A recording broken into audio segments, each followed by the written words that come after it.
The cold wind slapped my face as my son Ethan stopped the car in the middle of the grocery store parking lot. People were walking by with carts, the sun beating down on the hot asphalt, but all I felt was the sting of humiliation. My hands trembled as I held the doorframe, unsure if he was serious. Ethan didn't even look at me. His jaw tightened, his fingers drumming on the steering wheel like I was nothing but an inconvenience. "I can't take you anymore," he said loudly, making sure everyone around could hear. "Get out, figure out your own life for once." A couple pushing a stroller paused. A cashier on brakes stared. The air felt thick, almost sticky, like the world had frozen to watch me fall apart. I stepped out slowly, my worn shoes touching the hot pavement. Ethan revved the engine, ready to leave me like trash on the curb. Then it happened. A deep voice from behind me cut through the silence. "Is this how you treat your mother?" Everyone turned. A tall man in a dark suit was walking toward us, his face unreadable, his eyes locked on Ethan like he already knew him and didn't like what he saw. The stroller couple froze. Even the cashier stood up straighter. Ethan swallowed hard. "Who the hell are you?" The man didn't answer. He simply reached into his pocket and handed me a bottle of cold water like I mattered, like I wasn't invisible. Then he placed himself between me and the car, forcing Ethan to look at him. The entire parking lot felt different, charged, shifting. Ethan's face blanched, like he suddenly recognized the man. And that's when the first real fear flashed in his eyes. Because this stranger wasn't a stranger at all. He was the last person Ethan ever expected to see again. And before I could speak, everything changed, pulling me back to 3 months earlier when the real story began. Before we continue, please leave a comment telling us where you're watching from and subscribe to Social Old Channel. We're creating a community of people who know that our best chapters can happen at any age. Now, back to the story. When the man stepped forward that day in the parking lot, everything shifted like the world had been turned on its side. He stood there, calm and steady, the sunlight catching the edge of his jacket, and for a moment I forgot how to breathe. Ethan's hand slid off the wheel, and the car hummed in a small, guilty way, like a thing embarrassed to be present. People craned their necks, someone dropped a grocery bag, oranges rolled, bright and stupid, across the asphalt. The man's voice had weight. He didn't shout. He didn't need to. "You don't have to do this," he told my son, and it sounded like he was saying it to a child who'd misread a map. Ethan's jaw worked. He half smiled, trying to look in control, but his voice trembled when he said, "Mind your business." The man didn't step back. He moved closer, not in a threat, but in a way that blocked the car from weaving. He looked at me with something I hadn't seen in years, respect maybe, or recognition. I felt the sting of it like cool water on a bruise. "You're all right," he told me. "Can I help?" I wanted to shake my head. I wanted to say no, that this was my mess, my failure. Instead, I reached for the water he offered and drank until it no longer felt like a stranger's hand. Ethan's face flickered through anger, shame, and a sudden memory I could almost see. The boy he had been, small and brave at a fishing dock I had taken him to once. The man watched him like someone tracing a name carved in a tree. A woman with a stroller whispered something to her friend. The crowd's attention became a pressure that bent the air. Ethan's bravado began to unravel. He turned and slammed the car door shut as if he could lock the embarrassments inside. But the man stayed. He put a slow, steady palm on the trunk and said, "You don't have to be alone in this." That line hung between us, and it sounded less like pity and more like a promise. Ethan's eyes went hard. He spat. "This doesn't concern you." The man's face changed. For a sliver of a second, he was not a stranger at all. His eyes sharpened as if a curtain had been drawn back. Ethan's color drained. He glanced away, like a man who'd been seen doing something private in public. "You know him," I said before I could stop myself. My voice sounded tiny. The man's mouth barely moved. I thought. "Not here," he said. "Later." His tone was a quiet steel that suggested consequences. He walked away without another word, but the way people looked at Ethan had changed. Their pity had sharpened into judgment. For the first time in years, Ethan took that look home with him. 3 months earlier, the house was full of small, loud things, toy cars, unpaid bills stacked like tiny tombstones, the smell of coffee that was never quite finished. Ethan and I had been better at pretending then, at keeping our mouths shut about money, about the fights about what to sell, what to keep. I worked nights now, writing postcards and lists and small stories I never showed anyone. It was enough to pay for the groceries, not the peace. Ethan's phone screen showed a number I didn't recognize the morning he came home late and slammed the door. He had a new stiffness to him, like a man who had learned a language of hard decisions. "I got a job," he said. It's temporary." He tried to smile, but his cheeks were thin from worry. I told myself to be supportive. I made him eggs and pretended I didn't notice how often he stood by the window, staring at nothing. We ate in silence because silence was cheaper than conversation. It kept us from counting the ways we had failed. That week, he disappeared for hours at a time. He came back smelling faintly of a place I could not name. Sometimes his hands shook and he pressed his palms to his forehead, like someone trying to stop his head from overflowing. Once, when I asked him what was wrong, he looked at me and said, "It's nothing, just don't worry." I worried anyway. I wanted to step into his life and fix it the way mothers fix scraped knees. But the world had changed. Kids leave. They expect the world to catch them, and sometimes it doesn't. I told myself I had prepared him. I had taught him to stand. That lesson felt suddenly cruel. The man who stopped Ethan in the parking lot was not the first stranger to notice our house. Letters came addressed to Ethan with official-looking stamps. Men in suits asked for him by name at a local store.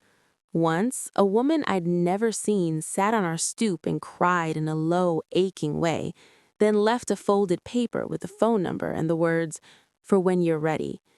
I started to see patterns. Old debts resurfaced like bad weather. Unpaid things began to call us back. The more I tried to stitch our lives together, the more holes opened. Ethan's anger grew like an infestation, quick and stinging. He began to lash out at small things: burned toast, late rent notices, my useless notebook full of stories he never read. One evening, after an argument that left the house humming with broken words, Ethan left and didn't come back for 3 nights. When he returned, his eyes were different, dull, a little hollow around the edges. He wore a shirt that didn't belong to him. "You met someone?" I asked. He told me a name. The name bit at the back of my throat, familiar and wrong. It was a name from my past I had tried to tuck away like an old photograph, a man I once trusted and then walked away from. I felt a cold tighten inside me, and I didn't know whether to be afraid or to hide. That night, I lay awake listening to the house breathe and trying to remember why I had left that man. I rehearsed my reasons like a prayer. The days after the parking lot shifted into a strange, brittle routine. Ethan barely spoke to me. When he did, his words were knives. He told me to get my stuff more than once, small, casual cruelty, but always backed down when I looked as if I might break. I began to leave the house before he woke, to sit in the library and write until my hand cramped. I wrote about nothing in particular: the way light looks on a silver spoon, the shape of a woman's laugh. It kept me sane. The man from the parking lot appeared twice more that week. The first time he was at a bus stop, reading a paperback as if he belonged to the ordinary world. The second time he was in the bakery with flour on his fingers, buying a cinnamon roll and smiling at the kid behind the counter like he'd known the kid his whole life. Each time, Ethan's expression changed when he saw him, and each time the man vanished before I could ask anything. When I finally found him standing near the river, watching the water as if it held secrets, I asked, "Who are you?" He turned to me with a slow smile that didn't reach his eyes. "Someone who knows how this story ends," he said. "Someone who can help you find out what your son is hiding." I laughed because the offer was too theatrical, too neat. And what would that cost? He looked at me like I'd asked the real question. "Whatever you're willing to give." Then he reached into his pocket and pulled out a folded photograph. It was of a boy, young, about 7, standing on a dock with a fishing pole. The boy looked like a sunburnt version of Ethan. "You recognize him?" he asked. My throat closed. The photograph had been taken years ago, the day my life split into before and after. I hadn't touched that memory for so long, I had thought it dissolved. The man's eyes held mine, steady and almost gentle. "You don't have to go through this alone," he said. I should have run. I should have told him to leave, to stop inserting strangers into our private grief. Instead, I did what people like me always do when they are offered a thread. I took it. What else was there? Pride? Shame? Both felt too small to anchor a life that was being washed out from under me. We met in cafes, in the shadow of grocery stores, in alleys that smelled faintly of diesel. He never offered information in straight lines. He hinted, he prodded, he led me to places where the edges of truth were thin. He showed me bank statements folded and hidden inside costume jewelry. He pointed out a name on a work truck that matched a number in Ethan's phone. He sat in silence while I read things that made my stomach drop. The more I learned, the more the edges of the house changed. Men in suits were only a part of it. There were others, quiet, precise people who moved through the city like fish through water. They were connected to things I had once believed were only stories. Investments gone wrong, favors called in, a past transaction that never should have been reopened. I asked the man why he helped. He shrugged. "Because sometimes the past makes noise," he said, "and sometimes, if you listen, it'll tell you how to survive." One night, he handed me a small envelope and told me to be at the courthouse the next morning at 9. "Bring proof you're his mother," he said. "Bring everything you can." There was a hope in his voice that felt dangerous. For the first time and forever, I let myself imagine turning the tide. The courthouse smelled of old polish and fluorescent lights. People moved in hushed currents between appointments. The place had the low, concentrated anxiety of any building where fates are decided by paper and signatures. I clutched the envelope like a talisman. Inside were receipts, photocopies of emails, a ledger that didn't make sense until you knew how to read it. He had done the work to collect pieces that might stitch a story together. Ethan sat in the hallway like a man waiting for a verdict. When he saw me, he looked away, like my presence might scald him. I stood and breathed until my shoulders stopped shaking. The hearing was brief and messy, the kind that leaves everyone with more questions than answers. A judge asked for clarifications, a lawyer's sharp voice turned and pricked at weaker explanations. The man who had helped me sat in the back and watched, his hands folded. When a new name surfaced, a name connected to old debts and older betrayals, Ethan's face crumpled in a way that made me ache. After the hearing, a young clerk handed me a paper stamped with an address. "You should get legal help," she said, matter of fact. It felt like an order from a neutral universe. I looked at the man who had been with me through this and asked, "Is this enough?" He folded his hands like he'd been waiting for that question. "It's a start," he said. "Starts are dangerous. They promise movement." That night, Ethan didn't speak to me. He packed a bag in the dim kitchen and left it by the door, like a piece of his future he had unlaced and set aside. I tried to tell myself that this was the tide turning, that this pain would pass. Instead, the house felt hollowed out, like it had been stripped to its beams. The weeks that followed were a blur of appointments and whispered strategies. The man guided me to people who knew how to pry open locked doors, a woman who used to work in a bank and could read the way a ledger lied, a retired cop who kept a stack of old case files, a friendly reporter with a taste for small-town scandals. They were a motley crew, and together they began to map the edges of a thing I couldn't have imagined on my own. Ethan's involvement became clearer and sadder. He had borrowed, been coerced, and then trapped in a system that took small payments and promised ease in return. The people who'd come after us were not simply creditors, they were predators who used familiar ties, family, debt, favors, to keep their traps closed. When the man found a video clip of Ethan being threatened, someone's phone, shaky and cruel, the blood left my face. The clip was a small thing, a shadowed room, a man's voice promising ruin if a payment wasn't made. Ethan had tried to keep it secret. He had thought he could fight it alone. Watching him there, his face lit by a screen, I realized the battle had always been bigger than one ashamed mother and one desperate son. One night, after weeks of looking, the man stopped me on a lighted street corner and said, "There's a way to force their hand." He explained a plan that sounded insane and simple: public exposure, paperwork, and a threat to their network that would make them pause. "It'll be dangerous," he warned. "It will also show your son something he hasn't seen in a long time, people who won't let him be cornered." I felt courage rise like a tide. For once, it wasn't my courage alone. It belonged to a ragtag group that had decided our story mattered.